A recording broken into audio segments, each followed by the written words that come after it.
Hi everybody, today we're going to be doing our For American cooking class. Today will be the appetizer version of that. We have a pepper painted poultry dish. It's going to be the appetizer for 4 people, so you can change the recipe around however you like. We have a little sample here right now, and this is kicked off by New Internationalism. And kind of fauvism was the thing that I chose there. It was kind of inspiring. There was just this new technique that came into the world in American art, and they were using really bright colors all of a sudden. And so that's what kind of inspired this dish. We wanted to use really bright colors and then really bright flavors. So we're putting some loud things together, and it should be a great way to start off a dinner party or just having some friends over, having some drinks. This might be a little something to go with some wine. Anyways, we'll get rolling right away because it's going to take a little time. The first thing we're going to do is prep our cold vegetables, and we'll be cutting our peppers first. In the recipe, you'll see that we have 3 different colors. You can use green pepper if you like, but it does not actually hold its color very well. So we're going to use red, orange, and yellow. And right now what I've done is I've basically cut them in half. This is a pretty simple step. We're going to cut them in half, try to get all the seeds out, and then we're going to put them in boiling water. We're going to cook them for about 10 minutes. And what you want to do is make sure that you don't have too much water. Believe it or not, that'll actually rinse out some of the flavor. You want to cook it and boil it in as little water as possible. So what I do is I put the cup side down. See how once you cut the pepper open, it has a bowl, a cup. And so we're going to put that down and let it fill up with water. And then we're going to let that cook while we prep the rest of this stuff. This is something you can definitely do ahead of time. The sauce could be served at room temperature, cold or hot. So we're going to let that go there. I think I'm going to add just a tidge more water to that. And make sure that we have that completely covered. So whatever isn't covered in water won't cook thoroughly, and then what'll happen is that part won't puree down into the sauce, which is what we're looking for. All right, so I'm going to put a lid on this right here, and that'll help that bring up to a boil. It'll help it kind of foam over, and if there are any spots that are sticking out the top, it should help cover that as well. Okay, so while we're at it, I'm just going to turn this around, and we're going to go over just the garnish that goes on top at the end. We want to think ahead because we're going to be cutting some chicken. So if you have multiple cutting boards, we use different colored codes in the kitchens, greens for vegetables, yellows for chicken. But if you just have one, you're going to want to do your vegetables first so that you're not getting chicken or raw chicken on your vegetable board. Anyways, one of the things that people wonder sometimes with cilantro is, like, how do you cut it? Well, there are times that people will pick the tips off of there and just have the flowers. But for the most part, you can cut through it by just rolling a bunch so that it's kind of tight. And then we do what's called a chiffonade. Chiffonade is a julienne of a leafy vegetable. So we're just trying to do as thin as possible and go across the tips of that, inching your fingers back. And we don't need all of this. What I say with cilantro is don't be greedy. You're not going to use way too much cilantro. Whatever's left over, you can always put in a salsa or grind up or put in a soup. So we're just going to go down about halfway into that bunch, but honestly, that's about 85% stems now, so I'm not even going to worry about it. I'm not missing that much. So that's what I mean about don't be greedy, because then you'll end up with a lot of stems in there.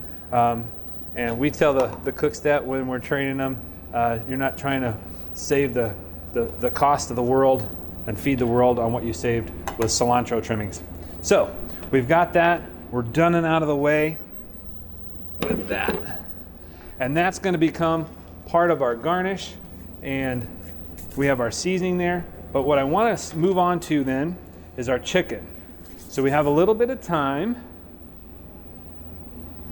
waiting for that to come to a boil.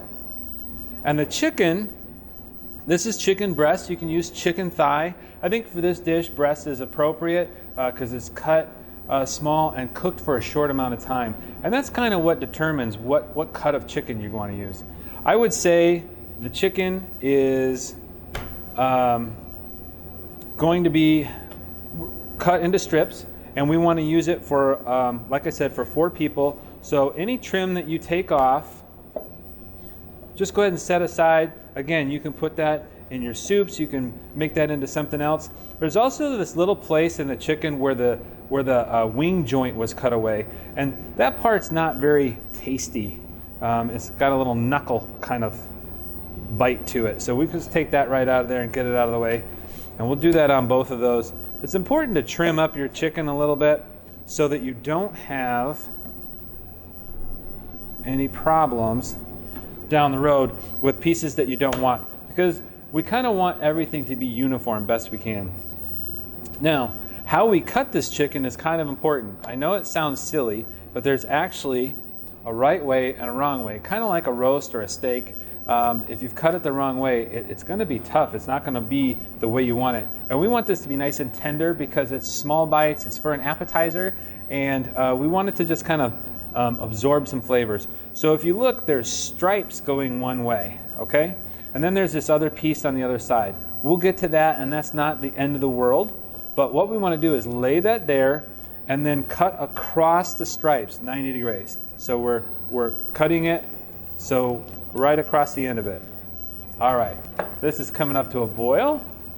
So I wanted to make sure that was working. Okay. And see, there's a very firm, and we want to make sure they get soft. It's going to take roughly 10 minutes for that to happen. So we'll be working on our chicken. So what my goal is with this chicken is, for 4 people, I want 16 pieces of chicken, because we're going to give each person 4 pieces of chicken, 4 strips, and we're going to marinate it 2 different ways so that it has a little bit more play. So I'm going to come across these, and I'm trying to keep them straight and flat, okay? Because the more uniform they are, I better take that off of there before it boils over to the world. Okay. So there's my 4 pieces that somebody's going to get. So I'm counting as I go. There's 4, 5. Oops, that was a little short. So I'm going to see if I can go back and get another piece. But as I cut these straight, I'm thinking of the people in charge of the dinner. Are they counting waste? I don't think so. So we'll put this over here. And like I said, that's something you can dice up and put in something else, or you can make a stock out of it. So here we go. I got 1 extra out of that one. And this one was just a little bit smaller. So I got to keep in mind how many I need to get out of there. So I've got 1, 2. I'm going for the 3rd. Okay. Nice and flat. See, this whole piece of chicken's a little bit shorter. So we'll maybe try to mix these up a little bit when we go to plate them. There's my 4th piece. I have 3 now, 3 people. And that's kind of how we do things. You got to think ahead when you're working on different elements of the meal. How much food do you want to give somebody for an appetizer if they're having a whole dinner afterwards? So that's why this may not seem like a huge, monstrous portion of chicken, but it's perfect for an appetizer. And I'm going to say one of these pieces got a little small. If there's a way I could get a bigger piece off of there, I probably should try without cutting my finger off. Please be careful when you do this. Okay.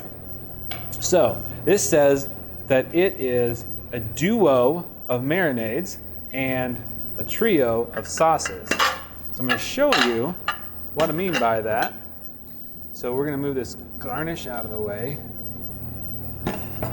And basically I'm going to split this up into 2 different plates for marinating, for garnishing.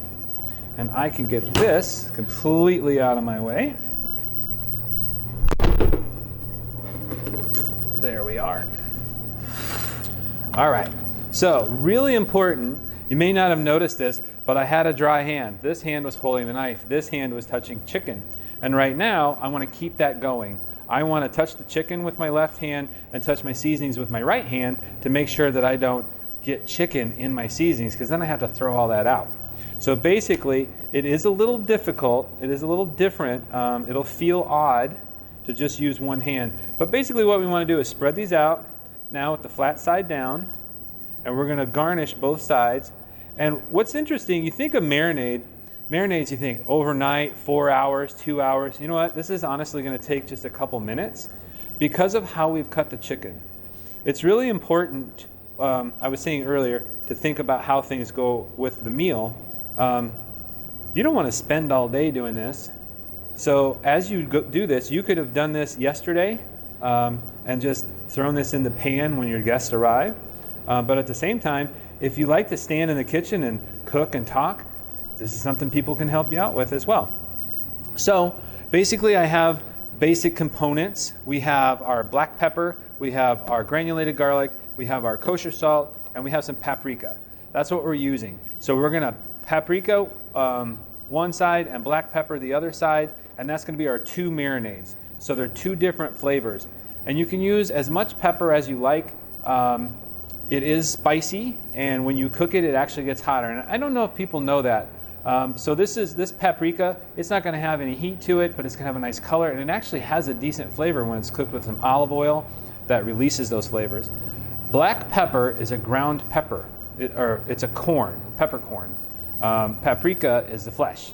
So what you end up with a black pepper is a pepper that gets hotter the longer you cook it. It'll just keep getting hotter. So you want to keep that in mind with how much you're using for your seasoning. We're just going to poke ahead over here and look over here and see if our peppers need any attention. They're doing just fine. All right, that looks great. So I'm going to start with just a little bit of salt. Salt's key. It brings out the flavors, helps bring out the flavors of the other spices out. One thing too that brings out the flavor and spices that people don't think of generally is fat.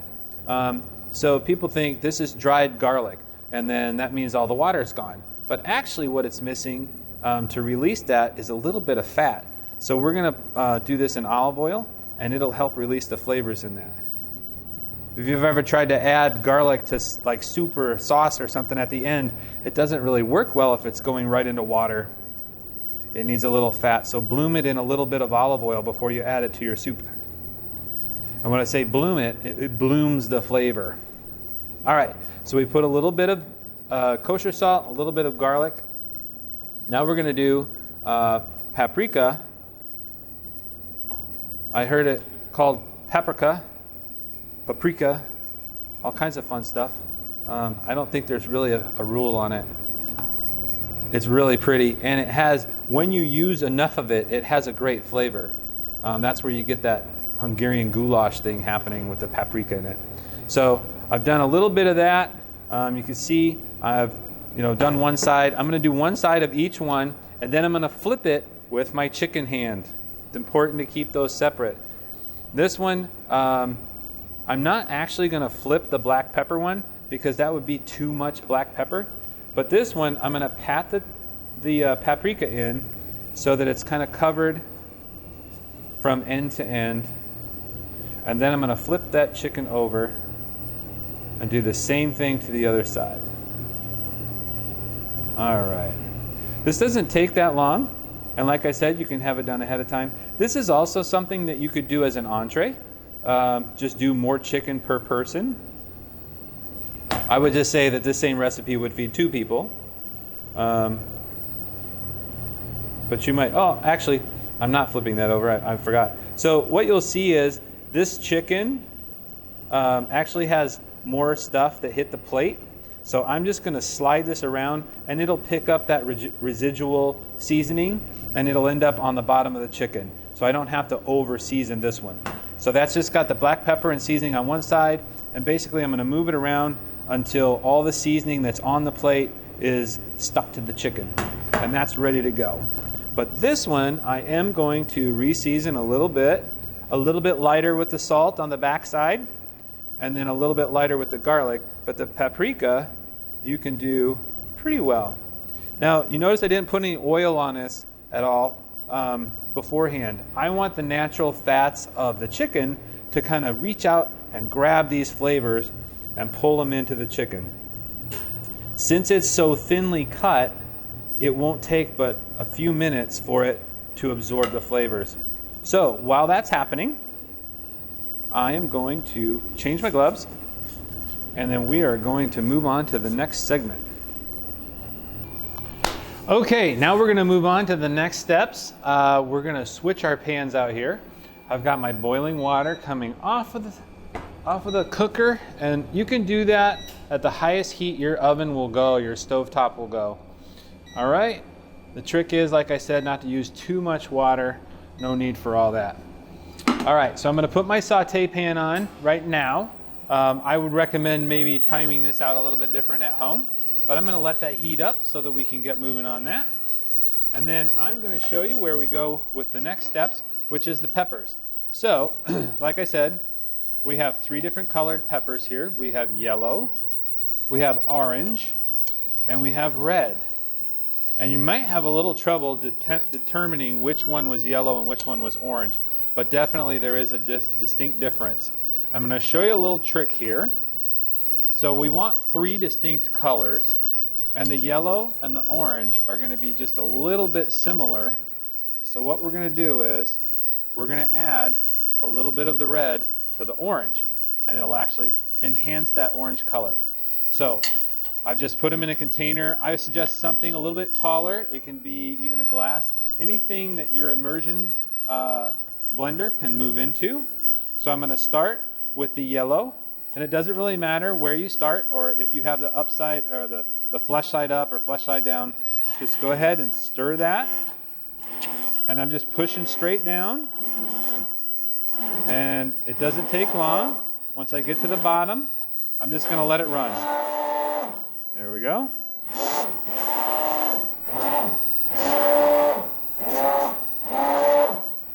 All right, then I'm going to hit it with just a little bit of salt and just a little bit of that garlic. Okay. Now that can be set aside and cooled down. That can be done for tomorrow, or it can be done, an hour ahead of time, or however you like. And then you can warm it back up, or you can serve it at room temperature. This will keep at room temperature for several hours without being a problem. You'll notice that orange pepper turned nice and red. So there's a little bit of color contrast in there, and that's what we were looking for.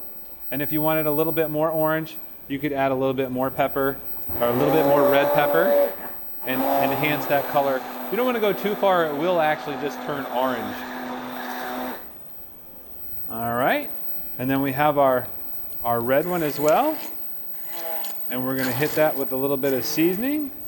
I'm just going to, my pan's ready for chicken, so I'm going to go ahead and finish this up, and we'll have this set aside. So we have our garnish, we have our 3 sauces, and we have our cilantro, and we are pretty close to getting this all done. All right, so I've got my good color going here. Let that run for a second. And then I'm going to season these 2. And that'll be super tasty. Okay.